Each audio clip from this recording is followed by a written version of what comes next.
Team रज़ा का सलाम। और आज बात करने कोविड-19 के ऊपर मेरे साथ मौजूद हैं बीजिंग से पाकिस्तानी सहाफ़ी, रिसर्चर जो रिसर्च के जो वर्क कर रही हैं वहाँ पे Zoom Ahmad Khan. Welcome Zoom. Thank you so much for हाँ, inviting बस me. ये कोविड की जो दूसरी लहर आई है, जिसने पाकिस्तान में सबको परेशान करके रखा हुआ है और दुनिया भर में जो सूरत-ए-हाल चल रही है, तो चाइना का उसमें क्या कंट्रीब्यूशन है? क्योंकि चाइना ने तो काफ़ी इसको यानी कि रोक लिया है एक तरह से। तो उसमें किस तरह से रोका है कि हमें भी उससे फैज़याब हों, पाकिस्तानी भी उससे इस्तिफ़ादा कर सकें?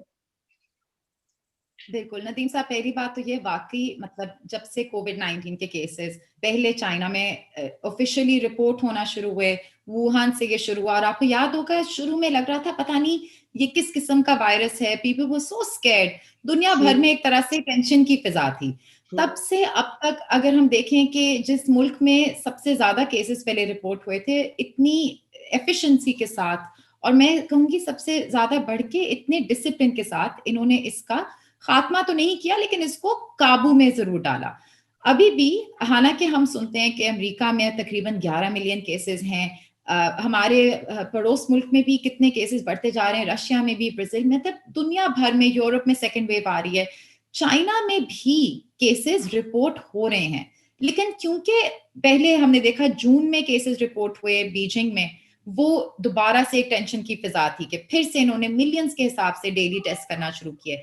उसके बाद से बल्कि मैंने पूरी लिस्ट बनाई क्योंकि हम तो सुनते रहते हैं, उसके बाद से दालियान में जो कि काफी मतलब इधर का बड़ा शहर है, फिर काशगर शिनजियांग में रिसेंटली केसेस रिपोर्ट हुए, चिंगदाओ में हुए रिपोर्ट, और अब शंघाई में चाइना इंटरनेशनल इंपोर्ट एक्सपो के बाद भी केसेस रिपोर्ट हुए। लेकिन अब इनके पास एक तरह से एक्सपीरियंस आ गया है, अब इनको समझ आ गई है कि जब केसेस रिपोर्ट होते हैं, पहली चीज हमने कॉन्टैक्ट ट्रेसिंग कैसे करनी है। यहाँ पे वो आपको अब जानते हैं लोग कि चाइना ने आर्टिफिशियल इंटेलिजेंस और टेक्नोलॉजी के हिसाब से बहुत प्रोग्रेस किया है और अब वो इसका पूरी तरह से फायदा उठाते हैं। कैसे हमने ट्रेस करना है लोगों को जो वल्नरेबल हैं, जो एक्सपोज हो चुके हैं, किस तरह लोगों को पार्शियल लॉकडाउन्स में डालना है जब केसेस निकलते हैं। और दूसरी चीज के इतना बड़े पैमाने पे ये मुल्क है, ये समझ गए कि अपनी रिसोर्सेस को कैसे मैनेज करना है।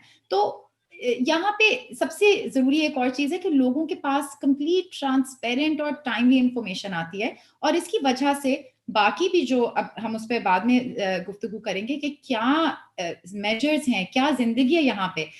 हमें बाहर से लगता है कि यहाँ बिल्कुल नॉर्मल जिंदगी है, लेकिन असल में हम डे टू डे हमने इंटरनलाइज कर लिया है बेसिक प्रिकॉशंस को।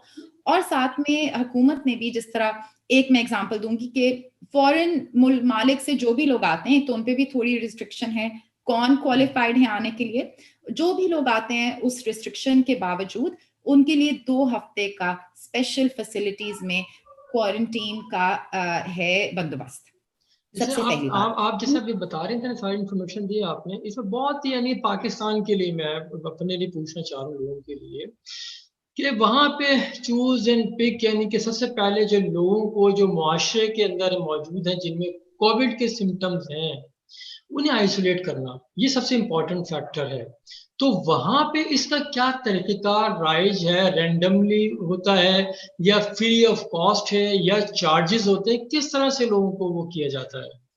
देखिए कई फेजेस से चाइना गुजरा। अब बात यह है कि शुरू में तो अगर हमें पहले जो कुछ हफ्ते थे उसमें था कि आपको सिम्टम्स महसूस, बल्कि तब मुझे याद है पाकिस्तानी मीडिया पे भी मैं ये बात करती थी कि अगर आपको पहली बार महसूस होते हैं सिम्टम्स, असल में तो कोविड के सिम्टम्स कई चीजों के साथ एसोसिएटेड हैं। तो आप टेम्पररी अपने आप को घर में कमरे में अलग आइसोलेट करें, 3-4 दिन ऑब्जर्व करें। तो पहले तो ये था कि सेल्फ वॉलंटरी, अगर एक आउटब्रेक नहीं है आपके इलाके में, क्योंकि चाइना में तो कम से कम ये चीज आइडेंटिफाई कर दी जाती है कि आउटब्रेक है या नहीं है। अगर आउटब्रेक है तो फिर मैस टेस्टिंग शुरू हो गई, और वही मैंने कहा मिलियंस डेली के हिसाब से वो की जाती है। लेकिन अगर आउटब्रेक नहीं है और आप सिम्टम्स महसूस करें तो फिर ये कहा जाता है कि आप कुछ दिन अपना आपको आइसोलेट करें और अपना टेस्ट करा लें। अब तो टेस्ट की किल्लत नहीं है, शुरू में थी किल्लत, यहाँ पे अब नहीं है। फिर दूसरी चीज पेमेंट के बारे में आपने कहा कि कौन जी। करता है ये। अगर मुझे महसूस होते हैं सिम्टम्स, मैं वॉलंटरली जाके अपना टेस्ट करा सकती हूँ, उसकी कीमत यहाँ के हिसाब से इतनी ज्यादा नहीं होती, 100 से 200 yuan, it varies. which translates to a few thousand rupees. लेकिन अगर यहाँ पे आउटब्रेक है, या जिस तरह अभी कुछ देर पहले मेरी एक जर्नलिस्ट से गुफ्तगू हो रही थी, वो मुझे कहती है कि हमारे घर लोग आए जो उस सोसाइटी के इंचार्ज थे, और उन्होंने हमें कहा आप हमारे साथ क्लिनिक आए, और उस क्लिनिक में कई लोगों के नाम थे जिनका टेस्ट वो कर रहे थे। ये वो लोग थे जो शायद चिंगदाओ गए हुए थे जब वहां केसेस थे, या शिनजियांग गए हुए थे, या किसी भी और ऐसी जगह गए हुए थे जहां केसेस पॉजिटिव निकले, उनको वो आइडेंटिफाई करते हैं। तो बड़ा डिसेंट्रलाइज प्रोसेस है वो, उनका एक छोटे पैमाने पे मैंडेट होता है कि हमने इनकी रिस्पॉन्सिबिलिटी लेनी है। अगर उस लिस्ट में से कोई पॉजिटिव निकलता है तो फिर मास टेस्टिंग शुरू कर देंगे, या फिर कम से कम कुछ लोगों के टेस्ट करके अंदाजा लगाएंगे कि किस हद तक टेस्ट करने की जरूरत है। तो ये चीज, लेकिन लोग वॉलंटरली भी, अब मैं एक और चीज कि हमारे यहाँ ये एक तासर है कि पता नहीं चाइना ने तो काबू पा लिया कंप्लीटली कोविड पे, तो खुलेआम फिर रहे हैं, ना मास्क पहन रहे हैं, मास गैदरिंग्स हो रही हैं। बेशक ये सब कुछ हो रहा है, लेकिन बात ये है कि लोग वॉलंटरली मास्क पहनते हैं। आप सबवे में चले जाएं, किसी बस में चले जाएं, मेरी यूनिवर्सिटी में तो इन्होंने शेमिंग वॉल लगाई हुई है, जो बिल्डिंग में एंटर होता है मास्क के बगैर उसकी तस्वीर खिंचती है वहां, और उसकी शक्ल उधर पेस्ट हो जाती है कुछ देर के लिए। सो दे रियली मतलब कई तरीके हैं कि लोग खुद भी मोहतात हैं, और साथ में एक तरह से कुछ चीजें ऑप्शनल नहीं है, और जो ऑप्शनल है वहां पे भी लोग थोड़ा सा मेरे ख्याल में कॉशियस हैं। यानी कि रियासत अगर संजीदा है तो अवाम को भी संजीदा होना पड़ेगा। तो देखे ना, ये क्योंकि वो दुश्मन है जिसका पता ही नहीं चलता, क्योंकि मैं भी देखे आपके सामने हूँ, मुझे भी यही कि बहुत ही केयर की, मास्क भी लगाया, ग्लव्स भी, सैनिटाइजर भी, सब कुछ, लेकिन उसके बावजूद फिर भी सिम्टम्स आ गए, पता नहीं चलता। 3-4 दिन के बाद पता चलता है कि जब आपका जिस्म टूट रहा होता है। तो इसमें किस तरह का अगर संजीदगी का मुजाहरा किया जाए तो कैसे फिर भी इसमें।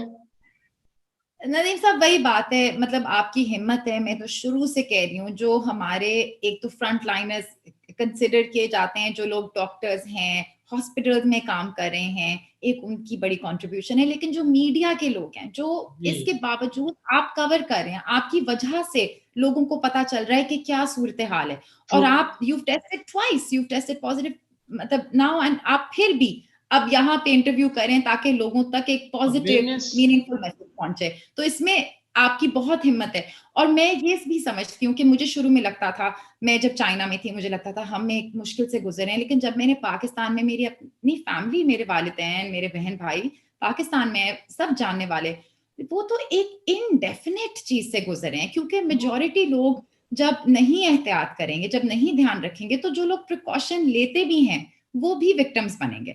सो इसमें बिल्कुल आपने कहा कि एक तरह से हुकूमत की टाइमली पॉलिसी होनी चाहिए, और एक डिसिप्लिन का मुजाहिरा सबको करना चाहिए, चाहे आप फेडरल हैं, प्रोविंशियल हैं।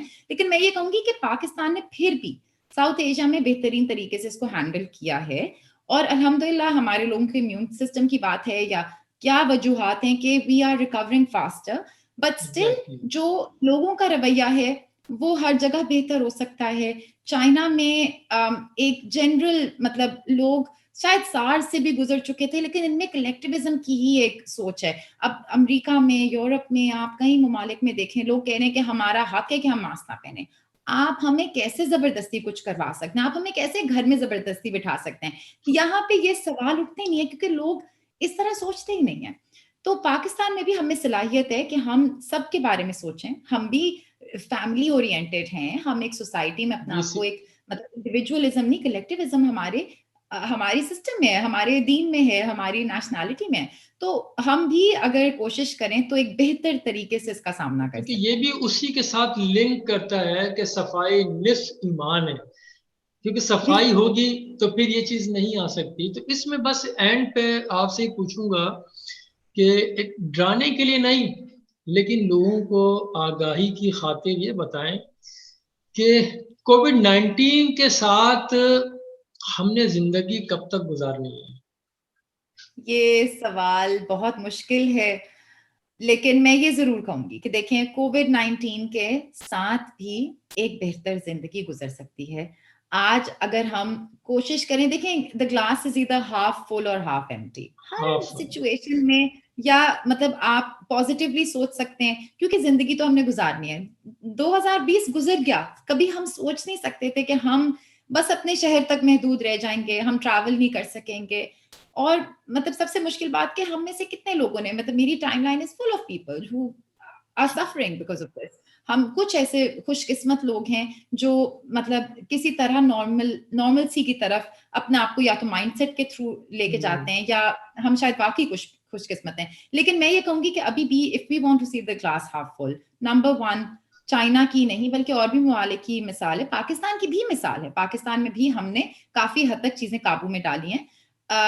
कोई किसी हद तक हम एक रिलेटिव नॉर्मलसी की तरफ जा रहे हैं, जा सकते हैं। कुछ चीजों पे 100% पाबंदी रखें, बाकी चीजें नॉर्मलसी की तरफ जा सकती हैं। नंबर टू, अब वैक्सीन की बात करें तो वैक्सीन पे जितनी अब डेवलपमेंट है, जितना अब प्रोग्रेस है, वो पहले नहीं था। We can achieve a vaccine soon. अभी मेरी लोगों से बात होती है कुछ कई ममालिक से जो इस वक्त वैक्सीन पे डील्स कर रहे हैं कि हम डिस्ट्रीब्यूट करेंगे। People are keen to step forward. और कुछ और नहीं तो हमें अब ये तो समझ में आ गया कि कोई भी मुल्क अकेले तरक्की नहीं कर सकता, कोई भी मुल्क अकेले आगे नहीं बढ़ सकता। ये लेसन बहुत जरूरी था। तो अब देखें, चाइना, लोग समझते हैं बड़ा गुरूर होगा इनमें, बिल्कुल भी नहीं है। अगर वैक्सीन ही चाहिए, चलिए छोटी मिसाल ले लेते हैं, तो हर मुल्क की कोऑपरेशन की जरूरत है। तो ये सबको समझना पड़ेगा। और मेरे ख्याल में पाकिस्तान में तो ये सेंस है, कुछ ममालिक में नहीं है। आई होप वो भी ये समझ जाए। वही बात है, इंसान से मुआशरा बनता है, मुआशरों से ममालिक बनते हैं, और जो ममालिक जब एक साथ जुड़ते हैं तो उसी में पता चलता है जिंदगी क्या है। क्योंकि इस वक्त कोई भी किसी से कट के नहीं रह सकता, लेकिन जून ने तो मेरे उस सवाल का जवाब नहीं दिया कि कब तक रहना है। लेकिन मैं भी बस जाते जाते वो मेरे बात ख्याल सबसे में अगले साल, माय होप इज अगले साल, बिकॉज वी हैव मेड आप प्रोग्रेस, लेकिन डिस्ट्रीब्यूशन पे डिपेंड करेगा। एक और चीज मैं आपके सवाल का जवाब देने की कोशिश करती हूँ। जब वैक्सीन आएगी तो हम समझते हैं कि इतने बिलियंस ऑफ लोगों को वैक्सीनेट करना पड़ेगा। पहले हमें वैक्सीन उन लोगों के लिए कंपल्सरी करनी चाहिए जो ट्रैवल कर रहे हैं। तो अगर हम उसको भी बेहतर तरीके से मैनेज करेंगे तो कम से कम रिलेटिव नॉर्मलसी की तरफ जा सकते हैं। क्योंकि लेट्स होप। क्योंकि दुनिया बड़ी डिस्टर्ब हो चुकी है। जैसे मेरे एक जानने वाले थे, वो यहाँ से अपना कोविड टेस्ट कराया, वो नेगेटिव आया। दुबई लैंड करते हैं, टेस्ट कराते हैं, पॉजिटिव आता है। तो ये बड़ी एक संगीनी है। मेरे ख्याल में 2021 हमारा कोरोना के साथ ही गुजरना है। वैक्सीन आ जाएगी जल्दी, वो अलग बात है, लेकिन उसी के साथ हमने जीना। 2022 में दाखिल हो रहे होंगे हम, तो शायद जब कहीं जाके कुछ बेहतरी की जानिब जाएं तो, यानी कि बस सिर्फ शर्त ये है जिंदगी की और दूसरों की जिंदगी आसान करने की कि मास्क, सैनिटाइजर, और मास्क पहने, सैनिटाइजर, दूसरे दूर से बस ऐसे करके सलाम। और वो झप्पी झप्पी जो है वो और झप्पी नहीं लगा, झप्पी नहीं लगा, जादू की जो ना झप्पी, वो बाद में लग जाएगी, से दूर से ही प्रणाम। और बहुत शुक्रिया। और खुदा हाफिज, फिर इंशाल्लाह आपके अपना साथ। ख्याल रखिए। Thank you. Wishing you a speedy recovery. You're doing so wonderful. We are lucky to have someone like you on the so front nice line. of you, so nice of you.